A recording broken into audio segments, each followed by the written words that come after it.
Bonjour à tous, bienvenue dans Les Experts. Au menu du jour, on va parler de mobilité, on va parler de l'accueil des demandeurs d'asile, mais aussi des premières auditions sur la vaccination qui se déroulent à la Chambre. Alors, à mes côtés, pour analyser tout ça, deux expertes, Aurore Pénois de Vivre Ici et Mariam Benayad de la Libre Belgique. Bonjour et merci de nous rejoindre sur ce plateau. Premier sujet tout de suite, on va plonger vers ces assouplissements tant attendus qui sont entrés en vigueur ce vendredi. C'est quelques interviews qui ont été réalisées par Jean-Christophe Peuzès et Yannick Van Gansbeek. On ne s'attend pas à faire un mois de février normal, puisque, comme je vous l'ai dit, il y a le CST qui est toujours d'actualité. Ça serait bien si on pouvait y renoncer assez rapidement, puisque son utilité n'est quand même plus très avérée avec le taux de contamination qu'on a à l'heure actuelle. Mais ça dépend évidemment grandement de cela. Dans les environs immédiats de notre bowling, ce sont des communes les moins vaccinées de Belgique, donc à peu près une personne sur deux n'est pas détentrice d'un CST. Et malheureusement, on refuse toujours l'entrée à ces personnes.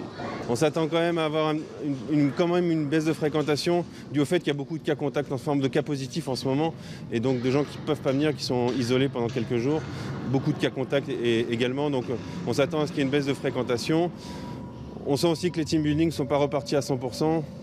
Voilà, tout ça va se remettre en place petit à petit, mais on a hâte de retrouver un rythme de croisière comme en janvier 2020. Voilà, vous l'avez compris, c'est le secteur des loisirs qui peut rouvrir une série de lieux, bowling, plein de jeux, autres espaces de rencontres. Alors, Aurore Pénois, est-ce que ces assouplissements, ça vous réjouit ? Évidemment, tous les assouplissements me réjouissent, mais ce qui m'attriste, c'est que finalement, il y a encore beaucoup de lieux qui sont fermés, où on n'a pas vraiment non plus de timing ou d'espoir de savoir quand est-ce qu'ils vont rouvrir. On pense au monde de la nuit, dont on n'a même pas cité encore ces derniers temps.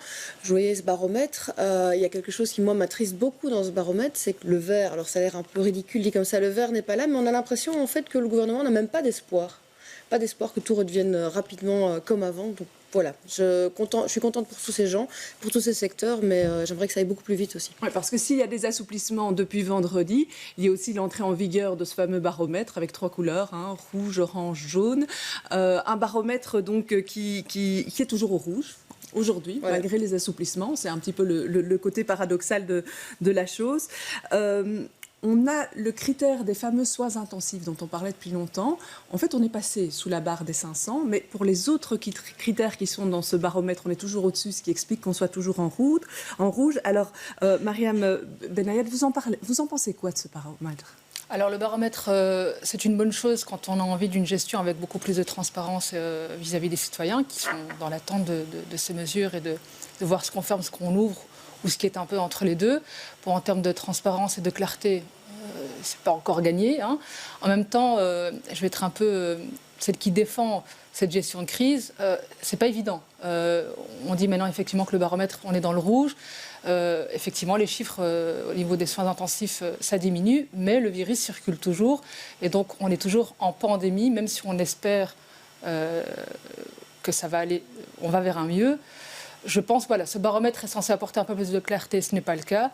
On va se réjouir avec les assouplissements qu'il y a, sauf pour le monde de la nuit, mais il y a quand même des choses, un semblant de vie sociale qui peut redémarrer, et c'est déjà quelque chose de positif, avec ou sans baromètre d'ailleurs. Voilà, parce que ce baromètre, c'est vrai que quand on lit l'arrêté, il faut un petit peu s'accrocher pour comprendre. Il faut être juriste, anthropologue, c'est pas psychiatre, évident du tout. Je ne sais pas, un peu de tout, mais en tout cas... Moi, je ne me fie pas au baromètre. Je ne sais pas si tous les citoyens sont accrochés aux conférences de presse comme on peut l'être nous, aux journalistes. En tout cas, ce qu'on veut comprendre, c'est est-ce qu'on sort de quelque chose ou pas. Le baromètre, c'est bien pour nous quand on travaille. En termes de clarté, je le dis, ce n'est pas encore gagné, mais on sait qu'il y a des assouplissements, même si on est dans le rouge, effectivement. On va vers un mieux, plus ou moins. C'est un peu ce qu'on doit retenir. Alors, est-ce qu'on sort de quelque chose ? C'est la question qu'on va poser à nos deux invités, deux députés fédéraux de la majorité. On reçoit Séverine de Lavelaye et Khalil Awasti.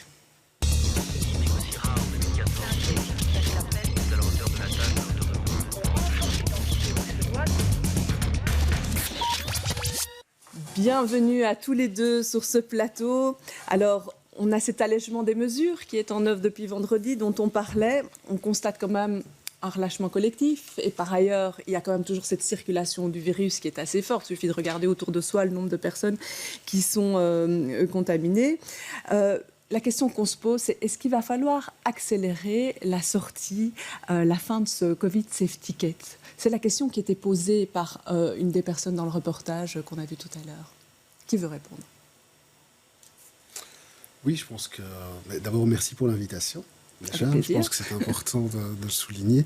Et effectivement, on est dans une période qui dure, on le disait, depuis plus de 2 ans, qui s'étend, si on doit considérer, puisqu'on a parlé beaucoup d'enseignement aussi ces derniers jours sur 3 années scolaires. Donc je pense que tout le monde en a marre. Il faut pouvoir dire les choses. Et il y a des secteurs qui ont fermé, qui ont réouvert, des secteurs qui sont encore aujourd'hui fermés. Et donc l'idée, c'est de pouvoir en sortir le plus rapidement possible. Alors, est-ce que ce Covid Safety Ticket est la solution? Non.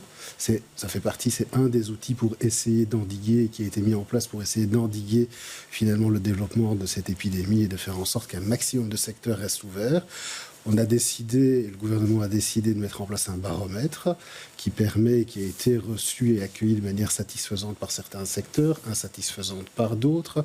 Voilà, il y a des discussions aussi sur les critères autour de ce baromètre et des passages en code couleur. Il y a des discussions importantes qui doivent intervenir sur le monde de la nuit, par exemple, qui lui est toujours fermé. Il faut pouvoir offrir des perspectives à ces secteurs.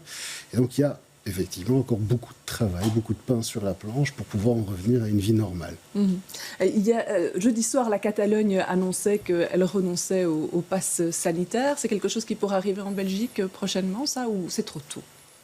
Mais déjà, le Covid Safety Ticket et pass sanitaire sont 2 choses effectivement relativement différentes. On n'est pas au stade d'un pass sanitaire au sens français du terme, par exemple, en Belgique.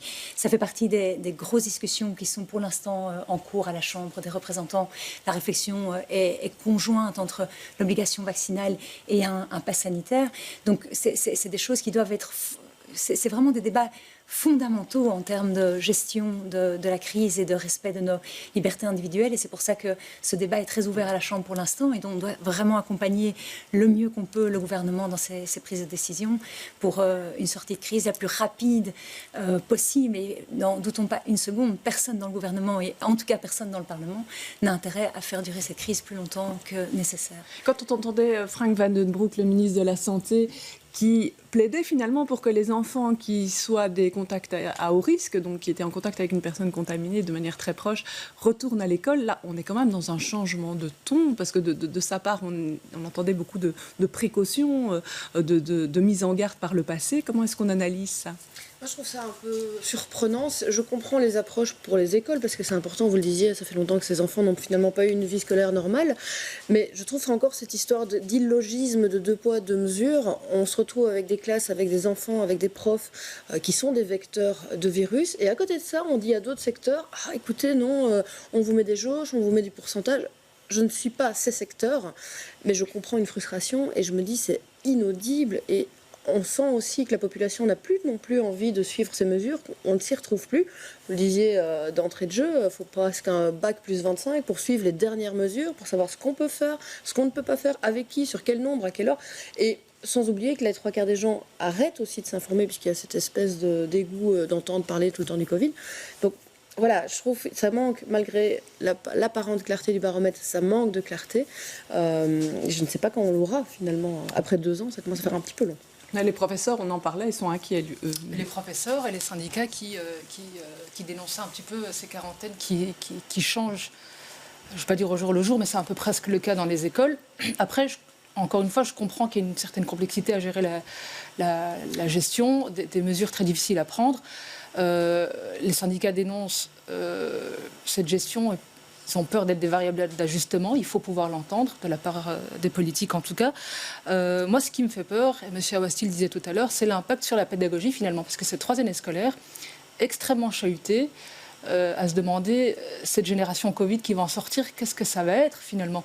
Puisqu'on est dedans là maintenant, avec des inquiétudes de la part des parents, des professeurs. Mais finalement, les élèves, qu'est-ce qu'ils vont en retenir au niveau pédagogique? Ils vont ressortir comment de ces 3 années si on en sort maintenant?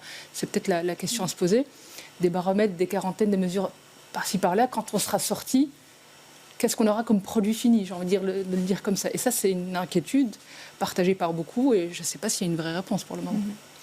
Par rapport aux écoles, le fédéral a recommandé aux parents d'autotester, de faire des autotests réguliers auprès de leurs enfants, mais ne finance pas pour autant ça. Est-ce que c'est quelque chose que le fédéral devrait prendre en charge ? En tout cas, ce qui est sûr, c'est que la charge financière ne peut pas reposer sur les familles. Ça, c'est une évidence. Alors, on voit effectivement la complexité de voir quel niveau de pouvoir va endosser ce coût. C'est encore en négociation. C'est vrai qu'on était plusieurs au fédéral à encourager le gouvernement à prendre ce type de décision. On l'a déjà fait de notre côté avant les vacances, les fêtes de fin d'année. On avait encouragé à ce que des autotests soient accessibles gratuitement, ou en tout cas pour les publics les plus fragiles de notre société. Et donc on continue à porter ce souci que la charge n'arrive en aucun cas sur les familles. Mais si je peux réagir à ce que je viens d'entendre très brièvement, je pense que pour les écoles, chaque jour où les enfants sont à l'école, c'est évidemment un jour gagné face à cette crise. On le sait à quel point certains enfants, surtout les plus jeunes, ils ont connu toute leur scolarité sous Covid. Et donc ça a été vraiment notre préoccupation, et pas que la nôtre, avec d'autres groupes et avec la ministre de l'Enseignement, de faire de l'école une priorité. Et l'accès à l'enseignement doit rester absolument prioritaire, tant en termes d'apprentissage qu'en termes de santé mentale, tout simplement, pour les enfants et les adolescents. Et donc on ne peut que soutenir cette volonté de faciliter l'accès à l'école, même si on comprend évidemment l'énorme tracas que ça représente pour les directions et pour les enseignants. Ils doivent être accompagnés, ils doivent être entendus dans le souci, mais on doit vraiment encourager ce secteur à passer outre, à être le plus ouvert possible aux enfants. Et on sait que déjà, par rapport à la pression sur les apprentissages, on va revenir vers une réflexion sur les essentiels pour calmer le jeu, tant dans le chef des enseignants que dans le chef des enfants. Et ça veut dire identifier ce qui est prioritaire comme matière à voir en se disant qu'on ne pourra quand même pas tout voir. Oui, ça, hein. et justement pour que l'école soit un lieu où on a envie d'aller, de partager des apprentissages et pas avoir une pression de « mais moi j'ai raté 2 semaines d'école, moi j'ai raté 3 semaines d'école, comment est-ce que je vais faire pour rattraper ?» On calme le jeu, on va à l'école pour apprendre, pour se développer socialement, et puis les apprentissages, ils seront orientés vers les priorités. Ouais, les enseignants vont être en grève, d'ailleurs je pense le 10 février, ils ont déposé un préavis par rapport à ça, sur un peu la charge globale. Je vous vois hocher la tête. Oui. Le préavis de grève ne concerne pas exactement les mesures corona. C'est beaucoup plus large, c'est le ras-le-bol global, mais ça, dans les articles qu'on voyait ce matin, vendredi matin, avec des interviews d'enseignants, on disait ça tombe bien parce qu'on a aussi le ras-le-bol Covid qui se rajoute à l'autre ras-le-bol où on a toute cette problématique de la surcharge qui est là. L'école est un peu au bord de l'explosion, vous avez cette impression ? Mais je vais dire que non, parce que l'école est malmenée, comme tous les secteurs de la société, mais ça a été dit par ma collègue aussi, l'enseignement est fondamental. Je pense qu'on ne peut pas économiser, on ne peut pas rogner sur l'enseignement. On l'a toujours dit, l'enseignement à l'école, c'est le facteur de l'égalité dans notre société. Or, aujourd'hui, on sait déjà que même en temps normal, l'enseignement ne permet pas de rencontrer cet objectif qui est l'égalité entre les enfants. En période de corona, c'est encore pire. Je le disais en introduction, 3 années scolaires. Ce qui veut dire que l'étudiant qui est rentré en septembre 2019 en première année a connu la fin de sa première année primaire bousillé par le corona, sa 2e année primaire bousillée par le corona, il est dans sa 3e année primaire, elle est bousillée par le corona. Lorsqu'on a des difficultés d'apprentissage, lorsqu'on a des retards, et je sais qu'il y avait notamment dans le cadre des discussions, dans nos écoles, et je vois dans l'enseignement communal, on a de tout, on a les classes passerelles pour des étudiants étrangers qui ne maîtrisent pas l'une des langues véhiculaires, et donc pour lesquelles il faut pouvoir avancer. On a des personnes qui, à la maison, parfois, ont des difficultés à se faire aider par leurs parents, par un grand frère, par une grande sœur, pour rattraper. On peut avoir des troubles d'apprentissage. Et donc, quand on cumule parfois des difficultés auxquelles l'enfant ne peut rien, et qu'en plus de ça, on est avec, et je n'aime pas ce mot, où l'apprentissage est limité aux essentiels, même si c'est important de pouvoir, mais on le dit bien, il est limité aux essentiels, on voit bien finalement le delta qui risque de se creuser entre certains enfants, et entre les enfants qui n'ont pas les mêmes chances. Et je pense que c'est pour ça que maintenir l'enseignement ouvert, maintenir les écoles ouvertes, et ça a été l'objectif de Caroline Désir pendant toute cette crise, c'est faire en sorte que l'enseignement ne puisse jamais fermer, c'est essayer de donner finalement à chaque enfant la même chance.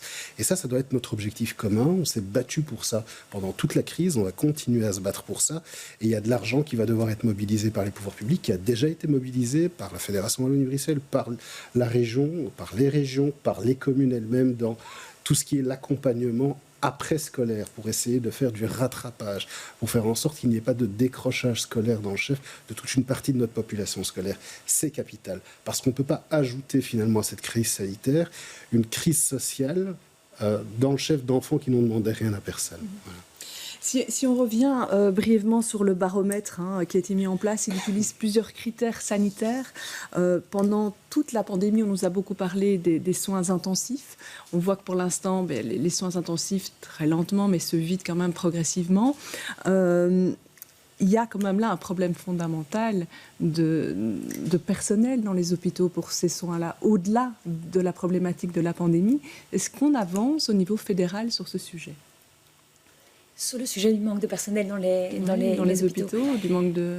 Mais donc oui, alors ça a été disons, un des facteurs clés de l'accord de majorité Vivaldi au moment où on a lancé cette nouvelle coalition. Ça a été de donner des moyens supplémentaires au secteur des soins de santé. Donc il y a 1 milliard supplémentaire sur la table. Maintenant, est-ce que c'est suffisant ? Non, il faut repenser fondamentalement l'organisation des soins de santé dans notre pays qui ont subi des coupes budgétaires majeures sur plusieurs années depuis de nombreuses années. Donc on doit récupérer tout ça. Et ça ne se fait pas en un coup de baguette magique. Donc il faut des moyens encore supplémentaires, en plus du milliard qui est sur la table. Et il faut repenser tout le fonctionnement pour que les infirmiers et les infirmières soient aussi mieux valorisés dans leur travail et puissent être mieux accompagnés, mieux soutenus. Donc il y a encore énormément de pain sur la planche, énormément. Et il y aura beaucoup à faire pour renouer la confiance et renouer l'envie de travailler avec ces secteurs après la crise. Il faut faire plus encore pour le secteur des soins de santé. Mais il faut faire plus. Vous savez, quand on désinvestit dans le service public, et les soins de santé sont un service public essentiel, quand on désinvestit dans le service public, on arrive à la situation dans laquelle on s'est trouvé. Donc il suffit d'une crise, en réalité, pour se rendre compte que des politiques de désinvestissement dans un service public aussi fondamental que la santé nous amènent à, lorsqu'on a une pandémie mondiale, à ne plus pouvoir répondre de manière effective et à devoir faire des choix sanitaires. Et ça, c'est inadmissible. Donc, il faut pouvoir réinvestir. Ma collègue l'a indiqué. Donc, il y a à peu près 1 milliard ou 1,2 milliard à travers tout ce qui était le fonds blouse blanche, etc. Ça a permis d'engager du personnel complémentaire, mais il faut pouvoir aussi les former. Il y a des infirmières à former, il y a des médecins à former. On est aussi dans une crise mondiale, il faut le rappeler. À l'époque, lorsqu'il y avait par exemple des problèmes de manque de personnel, notamment infirmiers, on allait chercher des infirmières dans les pays de l'Est, ce qui n'est plus possible aujourd'hui, puisque tous les pays sont face à la même crise et chaque État a besoin de son propre personnel pour faire face à cette crise. Et donc, il y a effectivement un réel souci. Il va falloir se poser la question, je pense, et très rapidement, parce qu'on sait qu'à partir du moment où on mettra des choses en place, ça prendra plusieurs années à être implémenté, le temps de former, le temps d'enseigner, et ainsi de suite. Il va falloir se poser la question très rapidement de comment adéquatement refinancer notre système de soins de santé. Intrinsèquement, le baromètre est assez lié justement à cette situation. Ça fait plusieurs mois qu'on nous dit on prend le chiffre des soins intensifs pour donner justement de la vue et on est en confinement pour soulager. Mais ici, on voit que les soins intensifs, l'occupation diminue. Ok, on est au milieu de la 5e vague, mais est-ce qu'à un moment, le gouvernement ne doit pas aussi, et le Parlement, avancer plus vite sur un déconfinement, puisque parti comme ça, on ne sauvera jamais les soins intensifs, mais par contre, on bloque la population. Est-ce que vous pensez qu'il y a quelque chose qui doit avancer un peu plus vite ? En tout cas, ça doit avancer. Vous l'avez très bien résumé. Je pense que le baromètre était vraiment un outil pour clarifier et objectiver la gestion de cette crise et donner une grille de transparence par rapport aux secteurs qui sont très durement impactés, on l'a dit. Alors maintenant, il faut pouvoir le suivre. Il y a des critères. Il faut vraiment agir en fonction alors des critères. Ou alors il va falloir nous expliquer effectivement pourquoi est-ce qu'on ne suit pas le baromètre tel qu'il a été finalement acté par le gouvernement. Donc oui, il va falloir suivre de ça très très près. Il y aura encore des débats la semaine prochaine dans les commissions à la Chambre pour interpeller le gouvernement en disant voilà, où est-ce qu'on en est, quelles sont les perspectives, qu'est-ce qui se passe à la fin de la semaine, qu'est-ce qui se passe après le week-end, etc. Mais sans négliger le fait qu'on est encore en plein dans une vague. Omicron fait des ravages et qu'il faut rester malgré tout très attentif et prudent, mais sans que ça se fasse sur le dos effectivement des citoyens et des citoyennes. Le pic n'est pas encore atteint, mais ça devrait être quand même dans les prochains jours, donc on s'en rapproche. Alors à la Chambre, ce qui se passera aussi la semaine prochaine, c'est la suite des auditions qui se déroulent en commission. Pour l'instant, commission autour de la vaccination. On est allé à la première mercredi. Je vous propose de regarder ce reportage d'Arnaud Bruckner, Camille Dekekker et Diop Medou. Au menu de la commission santé de la Chambre, la vaccination obligatoire. Plusieurs spécialistes étaient interrogés. Luc Herry, président de l'APSIM pour les syndicats médicaux, le microbiologiste Emmanuel André ou encore Geert van den Bosch, un controversé vétérinaire invité par le Vlaams Belang. Alors, tous les experts sont-ils bons à entendre? On vient de lui poser des questions extrêmement critiques d'ailleurs par rapport à ses positions à lui, mais je pense que c'est normal de pouvoir effectivement accueillir et respecter, je dirais, le souhait de tous les groupes politiques, même si je ne partage pas leur a priori. J'ai écouté 5 minutes et puis j'ai vite enlevé mon oreillette parce que je trouve quand il n'y a pas de référence, quand ce sont des propos farfelus, pour moi ça n'a pas vraiment de valeur ajoutée dans ce débat. C'est une perte de temps, mais voilà, comme ça on ne pourra pas dire que tout le monde n'a pas été entendu. Reste qu'alors qu'Omicron a changé la donne de la pandémie, avec des cas généralement moins graves, ce débat arrive-t-il trop tard? Ce débat n'arrive pas trop tard parce que l'on ne sait pas de quoi demain sera fait, on ne sait pas face à quels variants nous serons confrontés plus tard, leur virulence, etc. Et donc je pense que c'est important de pouvoir prévoir ce type de situation. Ces auditions se poursuivront dans les prochains jours. Au total, 32 spécialistes seront entendus. Voilà, je vous repose quand même la question, est-ce que ce débat n'arrive pas trop tard à tous les deux? Alors, c'est vrai que les écologistes ont demandé ce débat depuis le mois d'octobre. On aurait trouvé que c'était pertinent à ce moment-là déjà de lancer ce débat parce que, au fait, le débat, il avait lieu dans la société. Il avait lieu partout, sur les réseaux sociaux, dans la presse, sauf au Parlement. Donc on était un petit peu inquiets de voir la société qui se polarisait de plus en plus sur cette question et notre incapacité en tant que Parlement de jouer notre rôle fondamental qui est de se documenter, créer cet espace de débat public tout à fait accessible à tout le monde, tout à fait transparent. Et donc, on aurait aimé l'avoir plus tôt. Maintenant, non, c'est pas trop tard. Et je pense que ça a été dit par les collègues. On n'est pas à la fin de la crise du Covid-19. On sait bien, c'est pas parce qu'on espère très très fort que dans les jours qui viennent, les semaines qui viennent, la situation va s'améliorer qu'on est sorti de cette crise. Et donc, on a beaucoup de choses à anticiper, beaucoup de choses à apprendre et se préparer pour voir si la situation doit se dégrader encore et qu'à un moment, une décision doit être prise. À ce moment-là, ce sera trop tard pour avoir le débat. Mais pour répondre un peu aussi à ce qui avait été dit tout à l'heure, je pense qu'il faut pouvoir travailler et sur les causes et sur les conséquences. Donc les causes, c'est le système de soins de santé, la manière dont on l'envisage, la manière dont on le développe, la manière dont on le renforce pour éviter finalement à l'avenir, si on devait, et on sera probablement amené à connaître de nouvelles crises épidémiques, pandémiques ou que sais-je, de revivre finalement la même situation. Et puis il y a les conséquences, c'est tout ce dont on est. Est-ce que le débat est tardif? Oui. Est-ce que c'est trop tard? Non, je ne pense pas. Mais je pense que le débat est réellement tardif. Je ne suis pas d'ailleurs le seul à le dire. Beaucoup de monde le dit. Mais au moins, il a le mérite d'exister. Et sur la question des experts, il doit y avoir des experts et tous les experts doivent pouvoir être entendus. Je pense qu'il y a encore des experts qui se sont exprimés aujourd'hui, qui ne sont pas des experts opposés à la vaccination, mais qui considèrent que, par exemple, le débat sur l'obligation vaccinale est un débat peut-être qui lui-même serait tardif. Il y a des experts qui considèrent que ce débat doit pouvoir se tenir et que plus vite cette obligation interviendra, mieux on sera protégé. Il y a des opinions qui sont divergentes, mais je pense aussi avec un fond commun. C'est la plupart et la majorité des experts considèrent que la vaccination est utile. Il y a la question de l'utilité de la vaccination et puis la question de savoir si elle doit être obligatoire ou pas. Mais il y a au moins, je pense, quelque chose de convergent, et ça, il faut pouvoir aussi le dire, c'est l'utilité de la vaccination pour se prémunir soi-même et pour pouvoir aussi empêcher, finalement, le développement de plus graves conséquences sur le plan sanitaire et puis aussi le débordement de notre système de soins et de notre réseau hospitalier.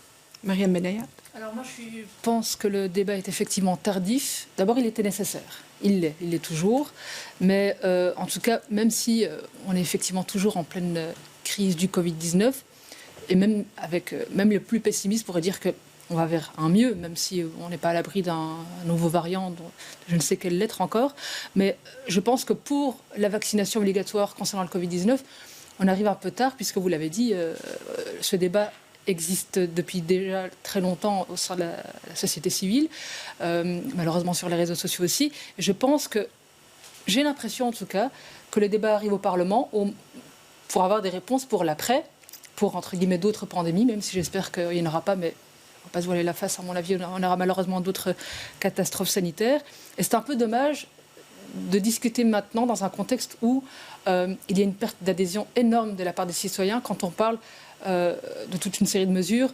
Même les gens qui étaient favorables à une vaccination à double dose, aujourd'hui, disent la 3e dose, c'est non. Même s'il y a un CST qu'on me retirera, je ne veux pas la 4e dose, idem. Et donc, je pense qu'au niveau du timing, il y a aussi un problème. Et le politique aurait peut-être dû entamer les discussions un peu plus tôt en incluant davantage les citoyens. Bon, les parlementaires représentent les citoyens, donc je ne dis pas qu'ils ne sont pas intégrés à la discussion, mais peut-être un peu plus de pédagogie finalement, puisqu'on parlait de l'enseignement encore il y a quelques instants, inclure davantage les citoyens. Et puis, au-delà de la vaccination obligatoire, inclure les gens sur les mesures qui sont prises et qui ne seront pas prises finalement. C'est ça, c'est ce qui a été demandé. Quand on parle de clarté et de transparence, les gens veulent être impliqués davantage. Et ça, je pense qu'on est peut-être un petit peu passé à côté au niveau Il y a beaucoup de questions aussi sur les experts. Il y a eu cette discussion. Il y avait d'abord on avait choisi 17 personnes, puis finalement on a grossi le nombre de personnes qui seraient entendues.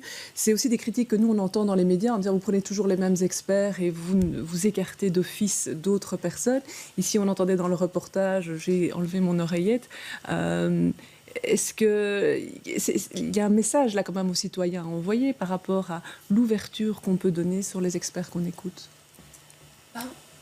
Oui, on a 32 experts dans un premier round. C'est pas impossible qu'on complète encore après avec d'autres types de profils d'experts dans un deuxième temps. C'est pas encore sûr, mais c'est pas impossible. Donc on a 4 jours et 32 experts. 32 experts, c'est très conséquent.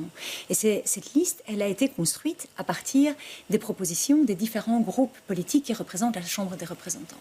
Donc, ça veut dire que les différentes tendances politiques, les différentes convictions politiques sont représentées dans cette liste. Donc, je pense, je peux comprendre les suspicions, je peux comprendre les questions que ça suscite, mais pour le coup, cet exercice a réellement été un exercice d'inclusion, tant en termes de diversité des profils des experts qu'en termes d'horizons politiques différents.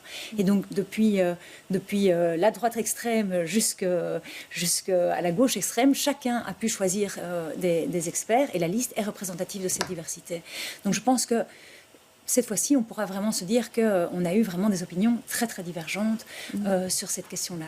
On va écouter ces experts tous. Mais je pense qu'il faut toutes et tous les écouter. Après, pour défendre ma collègue Zanquetta lorsqu'elle dit « j'ai retiré l'oreillette », je pense qu'elle ne parle pas d'experts finalement qui auraient des voix dissidentes, mais qui sont finalement dans une démarche, entre guillemets, pédagogique, comme ça a été dit, et puis de sortir de la crise. Je pense que l'expert qui a été présenté par le Vlaams Belang intègre encore une autre catégorie, finalement, que l'opposition entre les experts. Mais oui, il faut toutes et tous les écouter. Vous savez, moi j'ai écouté Emmanuel André, je pense qu'il est en faveur de l'obligation vaccinale, comme j'ai lu Nathan Klumec, qui est aussi un expert, mais qui a une autre opinion et qui considère finalement qu'il faut peut-être voir avec une obligation vaccinale sur un public en réalité qui est plus vulnérable et pas la généraliser. Je pense que toutes les opinions sont bonnes à écouter. Moi, je ne suis pas expert de la santé, loin de là. Je suis parlementaire et donc j'écoute ceux qui sont mieux à même finalement d'analyser les choses que moi et j'essaie de me faire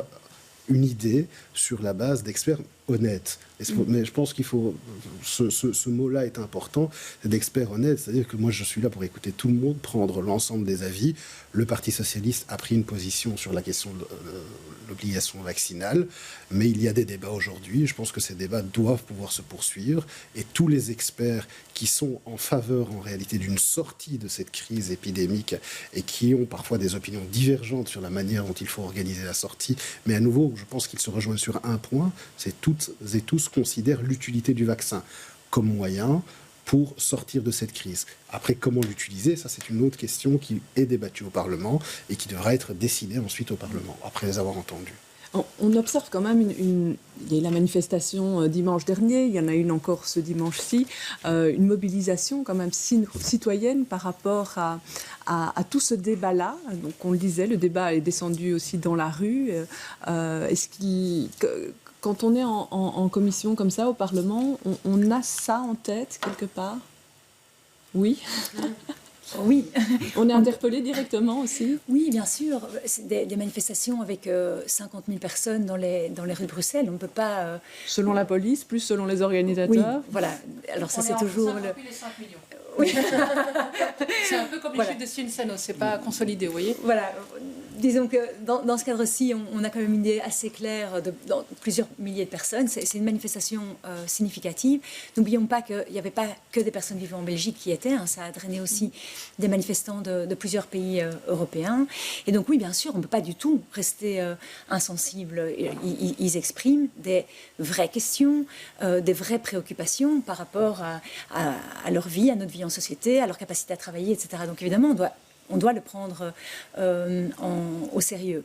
Maintenant, ça n'empêche pas qu'on peut aussi se poser des questions de qui est à la manœuvre derrière l'organisation de ce type de manifestation. Donc, je ne parle pas de qui a choisi d'y aller, mais qui l'organise, quelles sont réellement leurs motivations derrière, et puis surtout, comment est-ce qu'elle est instrumentalisée par des groupes qui sont fort peu fréquentables et dont le but est clairement de déstabiliser aussi notre capacité à vivre ensemble et pour certains de montrer un niveau d'agressivité vis-à-vis de la police qui est absolument intolérable à ce stade-ci. Je ne parle évidemment pas des 50 000 manifestants qui, eux, à mon avis, avaient des questions aussi diversifiées que le nombre qu'ils représentaient. Et ça, bien entendu, que c'est en permanence dans notre tête. C'est notre responsabilité d'écouter ça et d'essayer de se donner les moyens de répondre à leurs questionnements, bien sûr. Même regard sur ces manifestations? Oui, mais comme je le dis souvent, c'est pas parce qu'on est mandataire qu'on vit dans un quotidien qui est assez éthéré. Comme vous, avant d'être mandataire, je suis citoyen, je vais voter, j'ai une voix un peu comme tout le monde, et donc je suis citoyen, je vis parmi les citoyens, je les écoute, je les entends, je débat avec des amis, de la famille. J'ai ma boîte mail qui explose aussi, parce qu'on est spammé de toute une série de personnes. Il y a des personnes qui sont concernées, qui sont inquiètes, qui nous écrivent, on répond.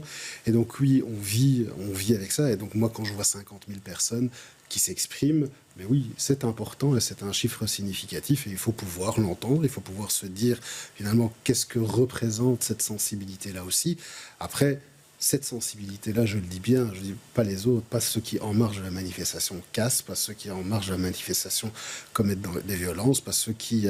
et ça, c'est aussi quelque chose qui me pose, moi, question, je pense qui pose aussi question aux journalistes que vous êtes, c'est de se dire, particulièrement, normalement, il y a la liberté d'expression et donc ces gens-là s'expriment, et vous avez la liberté d'informer à partir du moment où des journalistes doivent avoir des gardes du corps pour aller dans des manifestations parce qu'ils ont peur finalement de se faire agresser. Ça pose quand même une question sur le travers et l'instrumentalisation de ces mouvements et par certains groupuscules.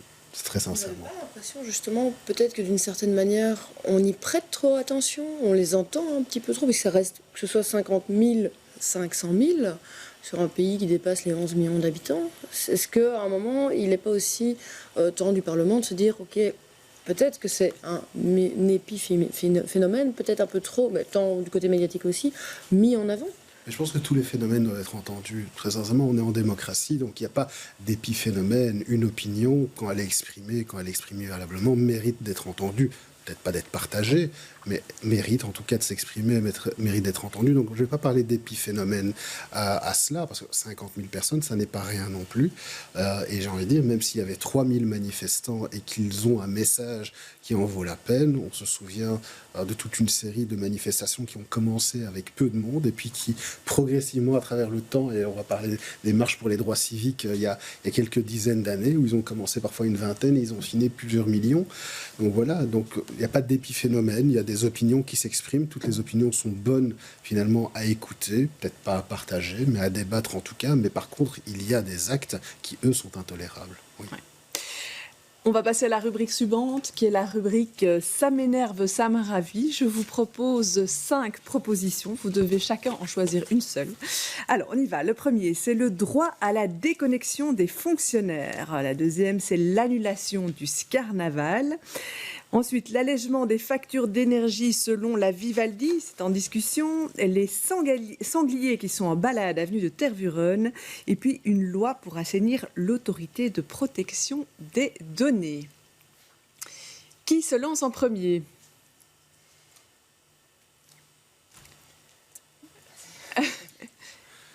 Au hasard. Au hasard. Mais écoutez, je vais dire le droit à la déconnexion des fonctionnaires. Ça, c'est apparateur. Pardon ? Ça vous ravit ou ça vous énerve? Ça me ravit. Ah. Ça me ravit. Nous, on est pour aussi, hein, les journalistes. La déconnexion des journalistes. Non, ça me ravit et je pense que c'est vraiment important parce qu'on oublie de le dire. Enfin, moi, je le vis, je suis notamment échevin dans une commune et avec le télétravail, avec tout ce qu'on a dû organiser, parfois, on s'est un peu désorganisé, il faut pouvoir le dire dans un premier temps. Et il a fallu faire en sorte que des fonctionnaires puissent travailler, mais puissent aussi, à un moment donné, arrêter de travailler. Parce que sans quoi, finalement, le télétravail devient une vie en soi. Déjà que le télétravail n'est pas la chose, enfin, c'est peut-être pas politiquement correct de le dire, mais la chose qui me plaît le plus. Je serais, si on doit équilibrer, j'ai envie de dire, faire un équilibre meilleur entre vie professionnelle et vie privée, plus pour une réduction collective du temps de travail que pour le télétravail. Je pense que le télétravail est une autre forme d'organisation qui amène finalement du stress du travail au domicile, là où le domicile devrait être immunisé. Mais le droit à la déconnexion est donc quelque chose d'essentiel. Oui. Et vous? On ne va pas spécialement laisser les plus faciles, mais je vais me lancer. Je vais dire que je choisis la loi pour assainir l'autorité de protection des données. Ça vous ravit? Oui, ça me ravit, même si le processus dans lequel on est excessivement compliqué. Mais il était plus que temps que le Parlement s'y implique. On a laissé passer beaucoup de temps, beaucoup trop de temps. On a fait beaucoup de mal à cette institution-là, en particulier, en premier bien sûr, mais à la démocratie en général et à la protection de nos données en particulier. Et donc je crois qu'il était vraiment temps et le travail est maintenant bien lancé et je crois qu'on va pouvoir sortir avec quelque chose d'utile et crédible et très important pour notre démocratie. Est-ce que Franck Robens aurait dû démissionner? Mathieu Michel, dans la presse cette semaine, regrettait qu'il n'ait pas eu cette élégance. À mon sens, il aurait dû démissionner. Je l'ai déjà dit publiquement, il aurait dû démissionner puisque voilà, il a été désigné par la Chambre lors de la législature précédente. Il considère que la Chambre l'ayant désigné, seule la Chambre peut le démettre et donc il a refusé de démissionner. Je pense qu'il aurait, pour apaiser les choses, il aurait dû poser ce geste. Mariam Belayet? Ouh là là, on a 2 heures? Non, vous avez 40 secondes. Pour avoir beaucoup travaillé sur l'autorité de protection des données et les tensions internes et les conséquences à l'extérieur, ça a l'air d'être effectivement une belle sortie de crise qui s'annonce. Après, moi, j'attends de voir, puisque encore faut-il que ce qui a été annoncé soit appliqué. Non pas que j'ai pas confiance en Mathieu Michel, pas du tout, hein, mais puisque finalement, c'est un peu comme un accouchement, et puis maintenant, le bébé va naître, et puis il faut encore qu'il grandisse, qu'il soit bien nourri. Bon, la métaphore est peut-être pas la meilleure, mais vous avez compris que tout n'est pas terminé. Et donc, puis, il y a effectivement le cas de Franck Robens. Mais il n'y a pas que ça, parce qu'on a tendance à limiter les problèmes au sein de l'autorité de protection des données à une ou quelques personnes, alors que c'est beaucoup plus global, en fait. C'est pour ça qu'il est question d'assainir. Oui, ici, le projet est beaucoup plus large. Hein. Effectivement, il y a une question de verrou à apporter pour apporter plus de clarté. Finalement, on en revient toujours aux mêmes choses. Hein. Question de transparence, question d'indépendance. C'est systématiquement les mêmes problèmes qui sont pointés, là, pour l'autorité de protection des données, mais pour d'autres choses. Ce qui était assez cocasse, c'est que l'APD ne respecte pas des règles et qu'elle est censée faire en sorte de Que les autres respectent. Voilà, je cherchais le mot. En l'occurrence, le RGPD. Donc, c'est vraiment un sac de nœuds, l'APD. Donc, j'attends véritablement de voir ce qui sera fait au sein du Parlement pour la suite. Et effectivement, ce serait... il est plus que temps qu'on passe à autre chose au sein de cette autorité. On observera alors dans les prochains mois. On va enchaîner avec le thème suivant. Bruxelles est souvent un lieu où se matérialisent des décisions du fédéral. C'est le cas concernant l'accueil des demandeurs d'asile. Dernière en date, depuis lundi, il y a un refus d'héberger ceux qui ont fait une demande d'asile dans un autre pays. Je vous propose de regarder ce reportage de Thomas Dufrane, Ruiz Labrador et Stéphanie Mira. Depuis lundi, ils sont une vingtaine de demandeurs d'asile refusés chaque jour à l'entrée du petit château. Refusés, pourtant l'État belge est contraint de tous les héberger. C'est ce qu'il ressort d'une récente décision de justice. À défaut, une astreinte de 5 000 € doit être payée chaque jour. C'est une obligation de résultat et pas de moyens dans le chef de l'État. Résultat, ça veut dire que, quelles que soient les circonstances, l'État est obligé d'y parvenir. Et donc, on a un catalogue d'excuses qui a été servi par le secrétaire d'État. Et le tribunal a dit, mais c'est pas ça le droit. Je vous demande pas de m'expliquer la situation. Je vous demande de faire en sorte que vous puissiez héberger tout le monde et de ne pas laisser les gens à la rue. D'autant qu'il y en a peu, mais il y a des places. De nouvelles ont été créées ces dernières semaines pour éviter ces longues files. C'était il y a 2 mois. Mais pour le cabinet Mehdi, la lecture de la décision de justice et de la notion d'accueil est tout autre. Les demandeurs qui ont déposé une demande dans un autre pays ont droit à un accueil dans ce pays européen. En fait, le cabinet se base ici sur les fameux accords de Dublin en 2013. Prenons un exemple. Un demandeur d'asile enregistré en Italie, qui vient ensuite en Belgique, doit retourner en Italie s'il veut obtenir l'asile. Seuls certains critères permettent d'y échapper. Mais pour les associations, la référence à Dublin ne tient pas. Le tribunal, dans sa décision, a visé l'ensemble des demandeurs sans en exclure d'autres. Et quand le secrétaire d'État vient avec une politique comme celle-là depuis lundi, en fait, il fait un immense pied de nez au tribunal, il s'assied sur la décision. En tout cas, les associations ont envoyé aujourd'hui un courrier au Conseil des ministres pour leur demander de respecter la décision du tribunal. Quant aux demandeurs d'asile refusés, ils sont renvoyés vers les structures pour sans-abri de la ville de Bruxelles, elles aussi au bord de la rupture. Alors, est-ce que Sami Mehdi s'assied sur la décision du tribunal? Oui. Oui. Oui, c'est une honte. Enfin, très sincèrement, c'est une honte. On a des décisions du tribunal, on a une réglementation européenne qui n'a pas changé depuis lundi dernier.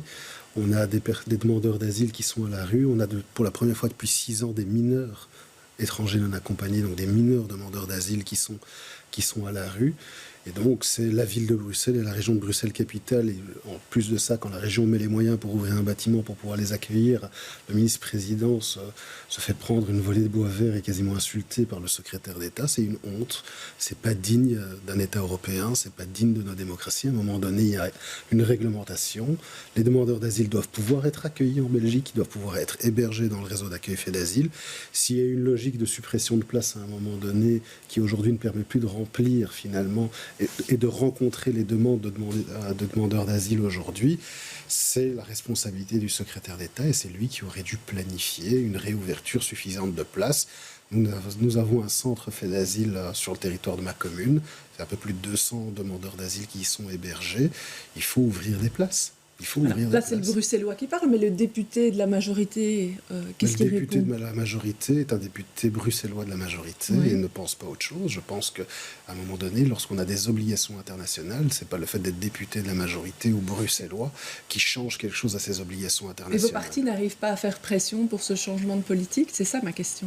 Là, pour l'instant, M. Mehdi a fait ce qu'on appelle un effet d'annonce. Il sort des décisions de façon tout à fait unilatérale. Ce n'est pas des décisions qui sont concertées au niveau du gouvernement. C'est ça. Et donc, il est bien évident que mon groupe et je ne pense pas que mon groupe feront ce qu'il faut pour rappeler à M. Mehdi notre accord de majorité, qui est un accord qui se fonde sur le droit des personnes, sur la solidarité et la dignité des personnes en situation de migration. Et il n'est donc évidemment pas question de laisser M. Mehdi prendre des décisions qui seraient non conformes au droit et à la dignité. Donc là, tous les deux, vous êtes très très clairs, opposés à cette situation. Oui, on ne laisse pas dormir. Enfin, un demandeur d'asile a des droits qui sont reconnus par le droit européen. Et puis après ça, on ne laisse pas dormir, et surtout pas en hiver, et vu les températures qu'il fait, un homme, une femme, une famille ou des enfants mineurs dans la rue. Et je pense que non seulement on doit respecter le droit européen, mais en plus de ça, quand d'autres politiques prennent leurs responsabilités pour veiller à ce que des hommes, des femmes et des enfants ne dorment pas à la rue, on ne doit pas les prendre en grippe, on doit les soutenir, parce que je pense que c'est une démarche d'humanité, ça grandit la capitale de l'Europe. Ouais. Européennois, c'est vraiment quelque chose qui revient régulièrement, les autorités bruxelloises qui crient finalement en disant « Fédéral, occupez-vous de cette problématique, nous on est là à ramasser les morceaux derrière ». J'ai l'impression que ça fait 4 ans que je viens ici, ça fait 4 ans que régulièrement le débat est le même, régulièrement on repointe le fédéral, finalement quels que soient les différents gouvernements. J'ai parfois l'impression qu'on a un pays qui n'a plus de cœur au final. J'espère que le Parlement, j'espère que ça va finalement aussi percoler au-delà de ça, parce qu'on parle ici ceux de la capitale, mais il y a aussi les transmigrants qui sont sur les régions tout autour et qui arrivent par Bruxelles et ont les mêmes soucis. J'ai l'impression que le gouvernement oublie cette population pour laquelle on a quand même besoin, puisqu'on voit les pyramides des âges, on a besoin que des immigrés s'installent en Belgique, restent en Belgique, travaillent en Belgique, payent leurs cotisations en Belgique et qu'on continue en tout cas à avancer tous ensemble. Eh bien, on va en passer à la rubrique des têtes d'affiche. Les têtes d'affiche pour Monsieur Awasti. On écoute, donc je vous montre 4 visages, je m'y perds. Et il faudra en choisir un. Alors, le premier est Joe Biden, le président américain, qui répète à son homologue ukrainien qu'il répondra résolument à une invasion russe. Le deuxième, on l'a vu, Alain de Stex, qui rejoint l'équipe d'Éric Zemmour. Christophe de Beuquelard, le député CDH, qui annonce qu'il va convertir tout son salaire pendant un an en crypto-monnaie. Et puis Muriel de Viron, qui remplace un échevin alternative humaniste au collège échevinal de Kuckelberg. Qui choisissez-vous ? Écoutez, je vais parler de ma collègue alors. Mais Muriel. oui, on vous a tendu la perche. Mais je suis ni belliciste ni d'extrême droite et je n'ai pas à commenter les décisions personnelles d'un homme, donc je vais parler de ma collègue. Voilà. Écolo se renforce alors avec un échevinat en plus dans votre commune. Écoutez, Écolo, oui, Écolo Groen, donc le groupe Écolo Groen est sorti renforcé des élections communales en 2018. Il y a un pacte de majorité qui a été scellé à l'époque et il était prévu dans le pacte de majorité qu'un échevin alternative humaniste, donc CDH, cède à mi-mandat son échevinat à un ou une échevine Écolo Groen. Et donc, c'est simplement le respect du pacte de majorité qui a été scellé en 2018. Et d'ailleurs, j'en profite parce que Muriel, nous avons siégé pour son premier collège ce matin. C'était son premier collège communal. Vendredi matin. Vendredi matin, effectivement. Cette émission est enregistrée le vendredi. Voilà. Donc voilà, très bien. Alors, à vous, vos têtes d'affiche à vous. Alors, la première, c'est Jean-Paul Van Avermaet, l'ancien CEO de Bpost, qui est en procès pour des accords de cartel alors qu'il était en poste dans la société de gardiennage G4S. Victor Castanet, c'est ce journaliste qui a dénoncé la situation des homes du groupe Orpea en France. Bernard Clairfailly, qui vient de déposer son projet de réforme de la gouvernance locale au Parlement bruxellois. Et puis le Club de l'Union, qui pourrait bien avoir son futur stade sur Forêt, votre commune. Il y a aussi une perche. Il y a plein de perches. J'hésite du coup parce que j'en vois en tout cas deux énormes. Disons que je vais prendre le Club de l'Union. C'est un bon choix. Alors pour le Club de l'Union, on peut regarder rapidement une petite infographie qui va nous permettre de situer les choses où on voit où est le stade et où sont les 2 propositions qui ont été déposées par Perspective Bruxelles, qui est l'agence régionale. Voilà, le stade Bertelsen et puis le site du BEMT. Alors, on vous écoute. Disons que pour moi, c'est vraiment une question d'écologie politique très intéressante, cette question, parce qu'on a un très beau stade, qui est actuellement le stade de l'Union, qui est classé et qui ne peut pas grandir. On a un superbe club qui prend une place énorme dans le champ sportif et qu'on a envie de soutenir. Et on doit maintenant trouver une solution pour où est-ce qu'on va aller le mettre. Alors, une des perspectives qui est mise sur la table, c'est un espace qui est pour l'instant un espace ouvert, qui n'est pas bâti, et qui va donc nous confronter à cette question de est-ce qu'on bétonne encore des espaces... Alors j'ai envie de dire espace vert. Alors c'est évidemment pas un très beau parc qu'on va bétonner, mais c'est quand même un espace non utilisé dans le bas de forêt, qui est une zone inondable, où on sait qu'elle reçoit beaucoup d'eau de pluie, que les inondations de cet été nous ont rappelé l'importance de repenser fondamentalement l'aménagement du territoire à Bruxelles.